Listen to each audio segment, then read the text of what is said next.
શહેરના દીવા રોડ પર આવેલી બચપન પ્લે સ્કૂલ દ્વારા રક્ષાબંધનના પાવન પર્વ નિમિત્તે એક અનોખી અને હૃદયસ્પર્શી પહેલ કરવામાં આવી હતી. શાળાના બાળકોમાં નાની ઉંમરથી જ સ્વભાવ અને સામાજિક જવાબદારીના મૂલ્યોનું સિંચન થાય તેવા હેતુથી ભૃગુ કુમાર છાત્રાલય ખાતે ખાસ ઉજવણીનું આયોજન કરાયું હતું. બચપન પ્લે સ્કૂલની બાળાઓએ પરંપરાગત પોશાકમાં સજ્જ થઈને છાત્રાલયના બાળકોને પ્રેમપૂર્વક રાખડી બાંધી હતી. રક્ષાબંધનનો અર્થ માત્ર ભેટ સોગાદો પૂરતો સીમિત ન રાખતા બાળકોમાં શેરિંગ ઇઝ કેરિંગનો ભાવ જાગે તે માટે કોઈ ભૌતિક ભેટ કે ચોકલેટ આપવાના બદલે બાળકો દ્વારા સાથે લાવવામાં આવેલા ડ્રાય ફ્રૂટ્સની વહેંચણી કરવામાં આવી હતી.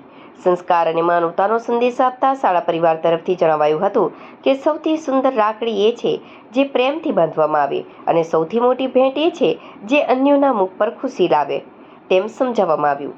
કાર્યક્રમના અંતે પ્લે સ્કૂલના સંચાલક શ્રીમતી મનીષાબા ગોહિલે ઉજવણીને સફળ બનાવવા બદલ તમામ વાલીઓનો આભાર વ્યક્ત કર્યો હતો. આ સાથે જ ભૃગુ કુમાર છાત્રાલયના શ્રીમતી પુષ્પાબેન અને સમગ્ર પરિવાર દ્વારા મળેલા આત્મીય આવકાર બદલ કૃતજ્ઞતા વ્યક્ત કરી હતી.